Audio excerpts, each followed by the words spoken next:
Bora, meus queridos. Continuar aqui a correção dos exercícios do capítulo 11, capítulo 12. Nós já fizemos do 1 até o 5. Vamos lá, vamos retomar a correção a partir do número 6. Beleza, ó. Número 6. Existe relação entre exploração mineral e insustentabilidade socioeconômica? Primeiro, o que é a lógica da sustentabilidade? Lembra do macetezinho? Ó. Rômulo, é socioambiental e não socioeconômica. Ih, obrigado. Titi leu errado. Obrigado, tá? Ó, então, ó, de novo, corrigindo. Existe relação entre exploração mineral e insustentabilidade socioambiental? Obrigado. Lembrar disso aqui, ó. Nossa, mas ficou horrível. Deixa eu fazer de novo. Continua bom não, mas tá melhor. Lembrar sempre dessa lógica, né? Quando a gente fala de insustentabilidade, é porque a gente tem uma lógica que prioriza o econômico.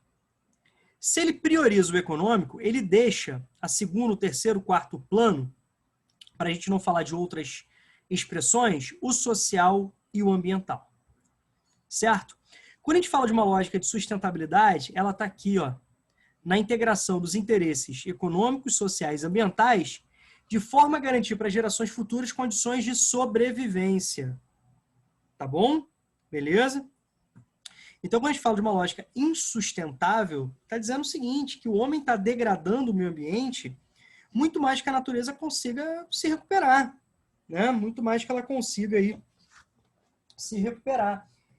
Quem lembra aí das recentes tragédias que já são apontadas como uma das maiores da história do Brasil? Brumadinho, barragem do Fundão, certo? Estão lembrando disso? Então, tem a ver com todo esse processo de exploração, com a negligência, né, do poder público, até mesmo, né, com uma falta de fiscalização, até mesmo de apoio, né, por parte, né, de quem deveria fiscalizar. E até hoje ninguém foi punido. Tá? Ninguém foi punido aí. Certo? Gente, eu tô na página certa? Tô, né? Ou não? Tô, não tô? Tá, sim, Rômulo. Tô sim. Tá. Então, quando a gente fala de uma lógica insustentável, né, é porque nós temos uma degradação do meio ambiente. No caso, quando a gente está falando da questão da exploração mineral, a gente pode perceber que já chegando num ponto, né, que há um esgotamento desse processo. E além disso tudo, quando a gente fala da parte ambiental, a gente está criando impactos ambientais severos. Então, a gente está utilizando de uma forma insustentável, ou seja, a gente está retirando mais do que a natureza é capaz, né, de recompor. Acho que a exploração do petróleo é um exemplo disso, né, um minério que o petróleo se apresentou ao longo do século XX como principal combustível. Petróleo é um combustível, né, que dá origem a vários derivados. Não é renovável pelo tempo, né, necessário, porque a gente fala sobre o tempo geológico, não é sobre o tempo histórico, é necessário milhões de anos, né, no processo de formação do petróleo. Do ponto de vista social, isso é impensável, que coloca o mundo numa encruzilhada, né? Além disso, o petróleo é escasso, o petróleo é concentrado em determinadas áreas, isso gera, né, conflitos geopolíticos, então o preço é muito baseado nessa instabilidade, fora os impactos ambientais, né, pela queima de combustíveis fósseis como o petróleo. E a gente pensar nisso é uma coisa muito, assim, muito séria, né? Porque, por exemplo, o pãozinho que a gente compra na padaria é impactado por esse preço. Então, assim, muitas pessoas morrem de fome, literalmente, né? Numa situação forte de insegurança alimentar, pelo aumento do preço dos combustíveis. Olha só que loucura, tá? Beleza? Então, vamos lá. A mineração é uma atividade que, além de causar... Cadê? Onde que a gente está? Na 6, né? 6, tá. Existe relação entre exploração mineral e sustentabilidade social? Claro que existe, né? A gente não começa a resposta com sim, né? A gente afirma durante a explicação. Beleza? Alguma dúvida aí na 6, meus amores? Não, Rômulo. Não, Rômulo. Beleza. Então vamos para 7. Vamos para 7. A mineração é uma atividade que, além de causar impactos socioambientais, voltando aqui fazendo esse gancho, problemas no solo, problemas nos recursos hídricos. Lembre-se que, durante o extrativismo mineral, para o processo de beneficiamento dos minerais e separação, utiliza-se produtos químicos, como, por exemplo, o metano e o mercúrio, tá? E muita água. Isso gera contaminações muito fortes. Quando vocês tiverem oportunidade, coloca aí no buscador de vocês da internet Serra Pelada, tá? Coloca aí, extrativismo, garimpo, região de Serra Pelada, para vocês verem a degradação, tá? E imagens, né, extremamente fortes, como das tragédias que nós citamos que aconteceu recentemente no Brasil, que eu citei para vocês, tá? Então, beleza. Além de causar impacto, gera conflitos. A ponte, né? Algumas causas desses conflitos. Conflitos de ordens sociais e ordens ambientais. Tá legal? Beleza? Então, por exemplo, quando a gente fala de área de mineração, vamos pegar a região norte do Brasil. Ali nós temos, pelo menos pela Constituição, a garantia que os indígenas, que os povos nativos, que os povos da floresta têm o seu direito, que os povos quilombolas têm o seu direito. E o que a gente percebeu? Né? Que com o avanço da mineração, nós temos a retirada desses povos tradicionais, desses povos autóctones, desses povos, né, da floresta. Beleza? Além, né, da retirada de população que habita ali, que é um problema, né, de conflito social, certo? Também nós temos grande poluição atmosférica, isso leva, inclusive, ao desmatamento de grande área, tá? Certo? A contaminação, a utilização excessiva de recursos hídricos e a contaminação dos recursos hídricos, certo? Fora isso, prejuízo não somente para a flora, mas também para a fauna, né? Beleza? Quando a gente fala sobre questões ambientais, a gente não pensa apenas na questão do desmatamento, mas também toda a alteração do bioma, todos os impactos ambientais envolvidos nessa questão. Tá claro para vocês, gente? Tudo certinho? Sim. Sim, Sim. Beleza? Alguma dúvida, alguma necessidade de avanço, alguma contribuição? Não? Não. Beleza. Então tá lá. Uma questão de pesquisa aqui, ó, a Convenção 169 da Organização Internacional do Trabalho. O que acontece? A OIT é um organismo da ONU, né? A ONU, Organização das Nações Unidas, criada em 1945, né? Tem 6 órgãos principais, os mais famosos aí, a Assembleia Geral e o Conselho de Segurança, o poderosíssimo Conselho de Segurança, né? Onde é composto por 15 países, sendo que 5 são membros permanentes, com direito a veto, que remontam uma geopolítica no pós-Segunda Guerra Mundial. São eles, né, os Estados Unidos, a Rússia, que herdou a cadeira da União Soviética, a Inglaterra, a França e a China. São os grandes vencedores, né, da Segunda Guerra Mundial. Além desses 6 órgãos principais, né, levando em consideração que o Conselho de Tutela está congelado, né, que é justamente o órgão responsável pela questão da independência de regiões, né, interferindo nesse conflito por independência. Como a gente não tem disputas tão agressivas assim, esse conselho de tutela está congelado, né, mas faz parte ali. Nós temos uma infinidade de organismos na ONU. Então, por exemplo, todo mundo já ouviu falar na FAO, que cuida da alimentação, né, agricultura e alimentação, a Unicef, que cuida da criança e do adolescente, né? A Unesco, que cuida sobre a questão da cultura, dos patrimônios culturais, né, da humanidade, certo? São organismos assim que a gente... Né, a PNUMA, né, que a gente está falando de meio ambiente, o Programa das Nações Unidas para o Meio Ambiente, o PNUD, que é o Programa das Nações Unidas para o Desenvolvimento, né, que cuida sobre a questão do IDH, que nós já vimos. Lembra do PNUD? Lembram dele, que nós falamos recentemente aí? O PNUMA também nós falamos recentemente, né, um dos frutos da conferência, da primeira conferência ali, que aconteceu em 72, na Suécia, em Estocolmo. Tá beleza? Então, a OIT é né, dos vários organismos da Organização das Nações Unidas. cada organismo tem a sua função específica. Como o nome já indica, a OIT, a Organização Internacional do Trabalho, cuida da questão do trabalho. Rômulo, como assim na questão do trabalho? Da legislação, das normas, da fiscalização, do apoio, certo? Sobre a questão do trabalho, né, que envolve os países membros da ONU. Tudo bem? Beleza?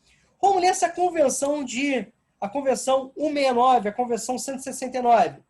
A Convenção 169 da OIT, ela é justamente aquela que se dirige o seu olhar sobre os povos nativos, sobre as comunidades tradicionais, sobre os povos indígenas, sobre os povos autóctones, tá legal? Sobre o direito desses povos à terra e os seus recursos naturais.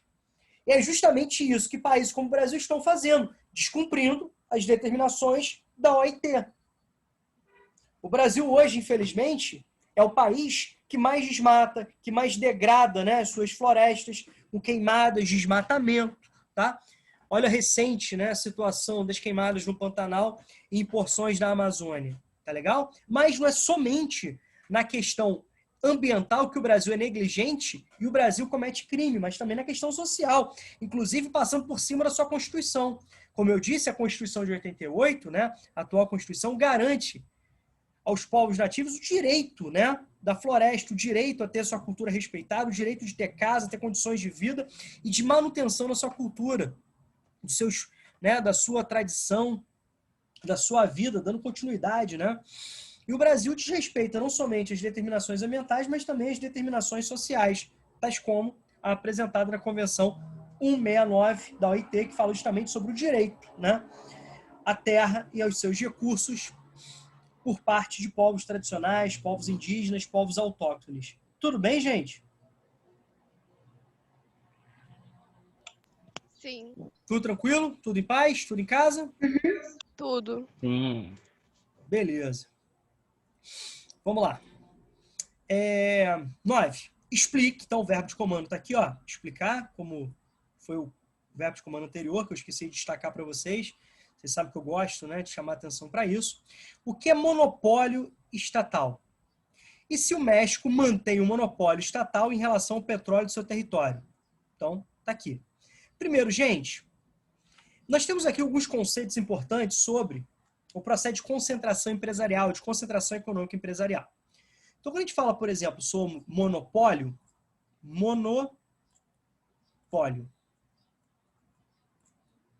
Pólio é centro, né? Quando a gente fala sobre mono, a gente está falando sobre um.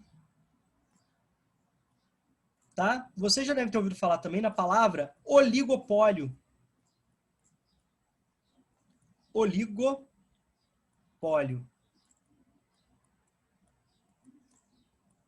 Oligo significa, para a nossa tradução aqui, poucos. Ou seja, monopólio é quando um produto ou serviço é monopolizado por algum agente, seja ele público ou privado, né? Beleza?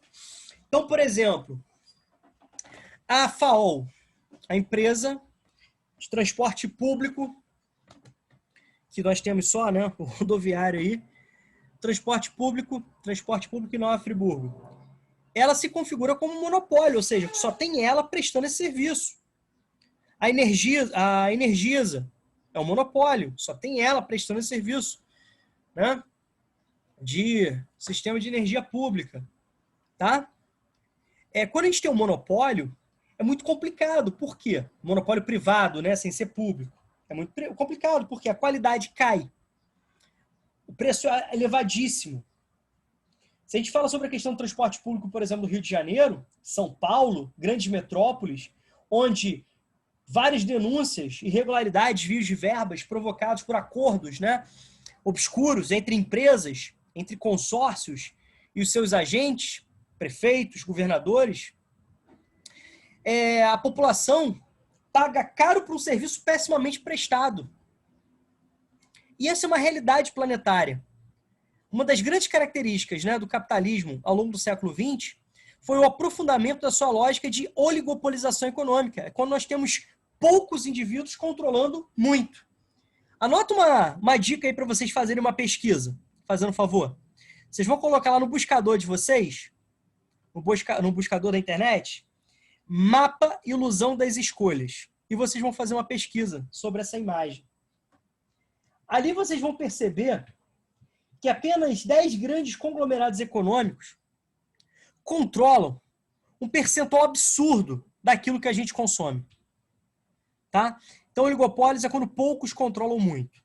Então, já dominando, né, o conceito de monopólio, a gente vai para a segunda parte, estatal, que pertence ao Estado, né? Certinho? Beleza? Ao Estado. Então, até os anos 90, a Petrobras, criada por Getúlio Vargas, só para a gente dar um exemplo, né, brasileiro, a Petrobras, criada por Getúlio Vargas, tinha o monopólio do petróleo. Com o Fernando Henrique, nós temos a privatização, né? Nós temos a privatização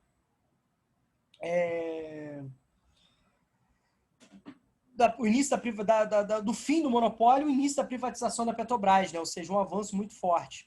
Romulo, mas a Petrobras não é estatal? Então, menos de 51% das ações da Petrobras é controlado pelo Estado. O Brasil vem vendendo áreas de exploração de petróleo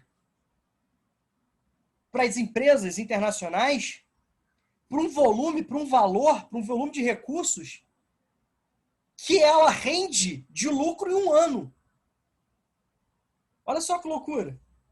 Está entregando, né, recursos, né, naturais para grandes empresas aí, e tudo isso traz, né, prejuízos severos para a economia, para a sociedade, é um entrave, né, muito grande.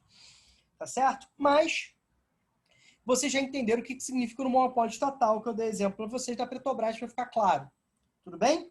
Então, quando a gente fala de monopólio estatal, é quando o Estado, né, tem, né, a exclusividade, o controle, né, de exploração de algum tipo de atividade econômica ou de serviço. Tá legal? Nesse caso aqui, está falando sobre a questão do petróleo. Tudo bem? E no caso, falando sobre o México. Tá legal? Da mesma forma que o Brasil rompeu o monopólio do petróleo, o monopólio estatal do petróleo nos anos 90, o México rompeu em 2014. Tá? Então, um assunto teoricamente recente, né? No Golfo do México, nós temos muita exploração de petróleo. O nome é Golfo do México, mas, né, a parte do território não é controlada só pelo México, mas também pelos Estados Unidos, né? E é ali que nós tivemos um derramamento de petróleo recente, não sei se vocês lembram, né, sobre isso, por culpa de uma britânica chamada BP Petróleo. A cada 10 impactos ambientais sobre a questão de exploração de petróleo, 15 são da BP Petróleo. É uma coisa assim absurda, né? Certo? Uma coisa assim absurda. Então, da mesma forma que o Brasil, o México também findou com o seu monopólio, né, estatal do petróleo em 2014, se eu não me engano. Acho que foi em 2014, sim. Tá legal? Acho que foi em 2014, sim. Tá claro para vocês aí a 9, gente? Tudo tranquilo? Sim. Então, o monopólio é quando o Estado tem o controle exclusivo de um determinado tipo de serviço ou atividade econômica, ponto. Tá legal? Que poderia ser o transporte, poderia ser o fornecimento de energia elétrica, né? De comunicação, tá bom? Beleza. E aqui está perguntando se o México mantém, né, o monopólio territorial. Não mantém. Porque da mesma forma que o Brasil, né, esse monopólio do petróleo foi extinto. Ele rompeu, tá, com o monopólio do petróleo. Tudo bem? Tudo tranquilo? Tudo em paz? Show. Sim, Romulo. Beleza. Que bom.